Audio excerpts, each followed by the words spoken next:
Results of 158 House of Representatives seats declared so far. Congress claims win in 53, UML in 42 and Mao Center in 17 places. Over 85% PR votes counted so far. UML maintains its lead. Congress trailing behind. RSP climbs to third position again. Landslide during a funeral ceremony in Cameroon's capital leaves at least 14 people dead. Dozens other missing. Rescue underway. And Germany scores a late equalizer to snatch a crucial 1-all draw with Spain in World Cup. South Korea to face Ghana. Brazil to play against Switzerland in today's match.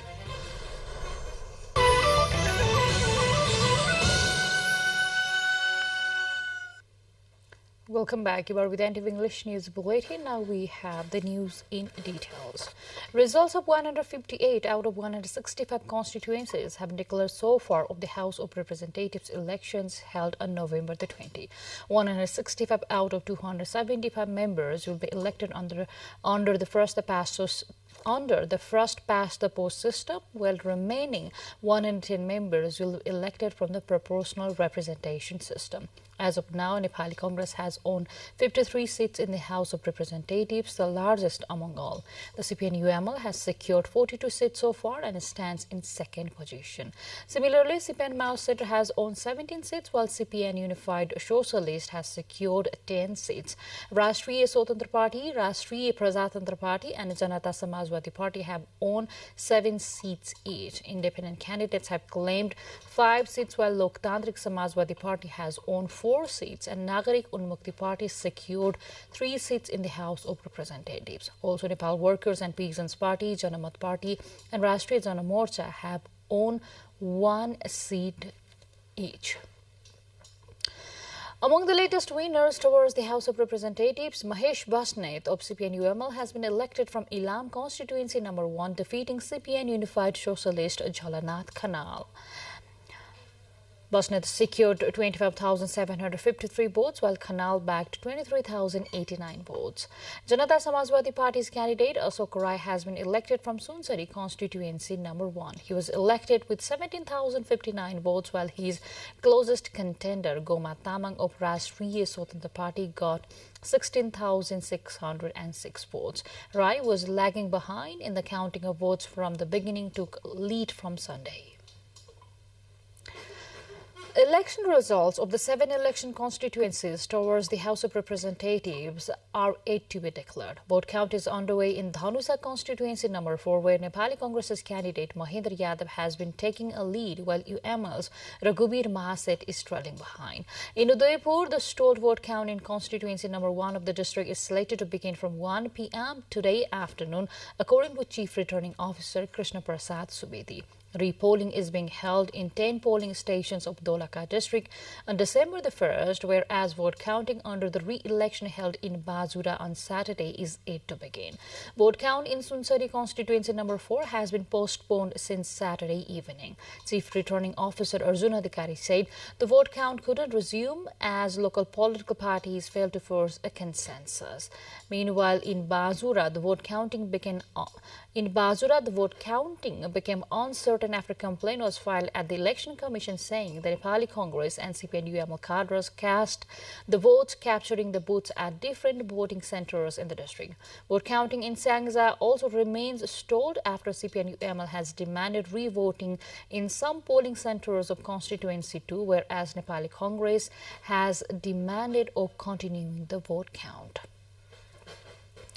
With this update, time to go for a short break, but still to come we have.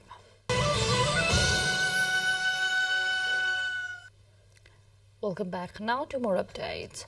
More than 85% of votes towards the proportional representation elections have been counted so far. According to the latest update provided by Election Commission, 9,305,766 votes have been counted as of now. CPN-UML has maintained its lead, securing 2,534,323 votes so far, while Nepali Congress is at the second position, garnering 2,339,831 votes. Rashtriya Swatantra Party has again climbed to the third position, obtaining 1,063,718 votes. CPN Mount Centre has slipped to fourth position, garnering 1,062,749 votes. Rashtriya Prajatantra Party is at fifth position with 545,656 votes as of now. Vote count of provincial assembly elections is also underway across the country, with final results of 320 seats announced so far.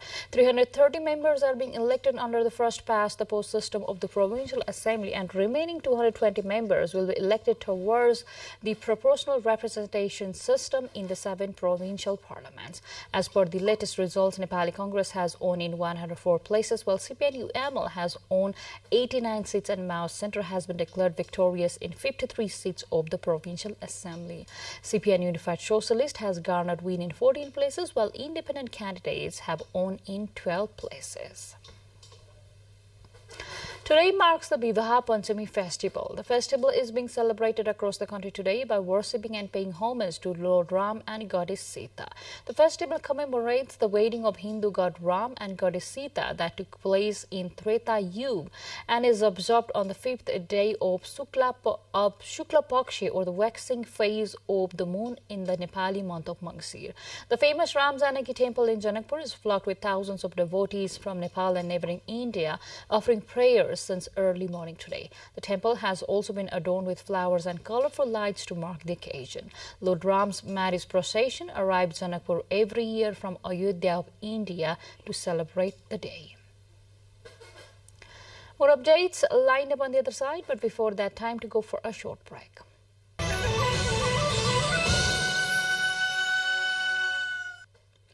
Welcome back now to the updates from the international front.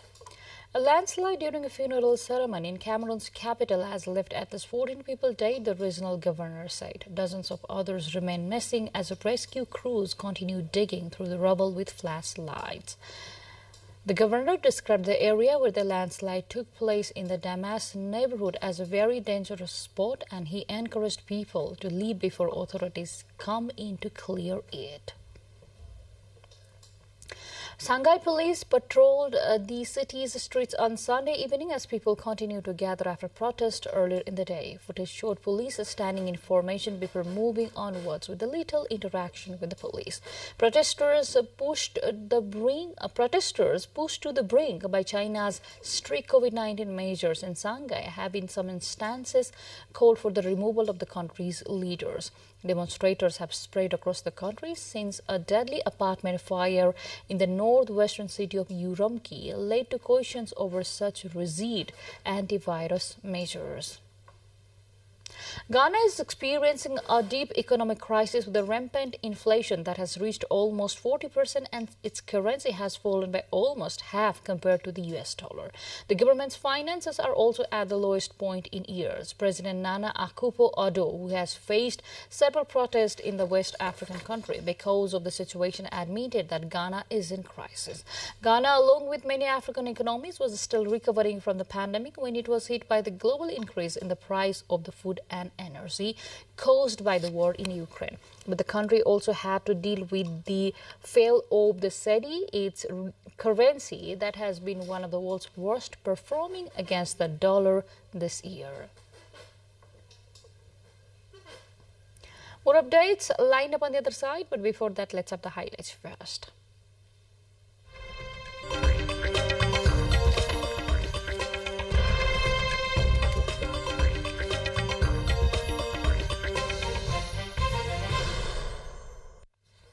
China successfully launched a new remote sensing satellite from Xichang Satellite Launch Center in southwest China's Sichuan province. The Yaogan 36 satellite was lifted at 8:23 p.m. Sunday Beijing time by a Long March 2D carrier rocket and entered the planned orbit successfully. Meanwhile, China welcomes astronauts from other countries to work in its space station, an official with the China Manned Space Agency CMSA said. Now to sports.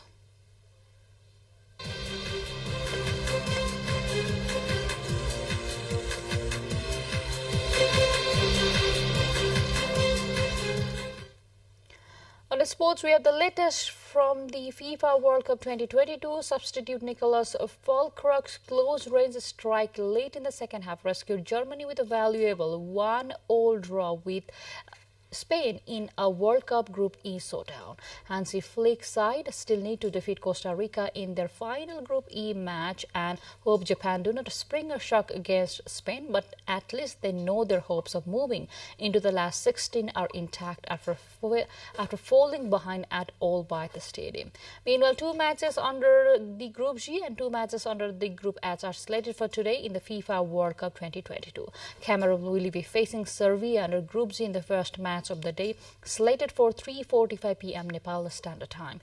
In the other match of the day, South Korea will play against Ghana under the Group H match. The match will kick off at 6:45 p.m. at Education City Stadium. Likewise, under the other Group G match, Brazil will lock horns with Switzerland in the match that will kick off at 9:45 p.m. at Stadium 974. Portugal will be playing against Uruguay under the Group H match that will begin at 12:45 a.m. Tuesday, Nepal Standard Time at Lusail Iconic Stadium. World Cup fans arriving in droves to the desert outside Doha were ready for their perfect Instagram moment, riding a camel onto the rolling dunes. As Qatar welcomes more than 1 million fans for the month-long World Cup, even its camels are working overtime. An influx of visitors in numbers of tiny emirate has never before seen and rushing to check off a bucket list of the Gulf tourist experiences, ride on a camel's back, take a photograph with a falcon and wander through the world market. The animal's handlers are also cashing in on a chance to make several times more money than they normally would. In an average weekday before the World Cup, might have faced 20 rides a day. Since the soccer championship has started, it has been 500 rides in the morning, followed by another 500 in the evening. With this update, we come to the end of this English News Bulletin. But before we say goodbye, let's have a quick reminder of the major stories. Results of 158 House of Representatives 6 declared so far. Congress claims win in 53, UML in 42, and Maoist Center in 17 places. Over 85% of PR votes counted so far. UML maintains its lead. Congress, trailing behind RSP, climbs to 3rd position again. Landslide during a funeral ceremony in Cameroon's capital leaves at least 14 people dead, dozens of them missing, rescue underway. And Germany scores a late equalizer to snatch a crucial 1-all draw with Spain in World Cup. South Korea to face Ghana. Brazil to play against Switzerland in today's match. Well, that's all we have in this edition of English News Bulletin. So I'll see you again with the next round of English Bulletin at 6 in the evening. Till then, have a great time ahead and do stay tuned with us. Namaste.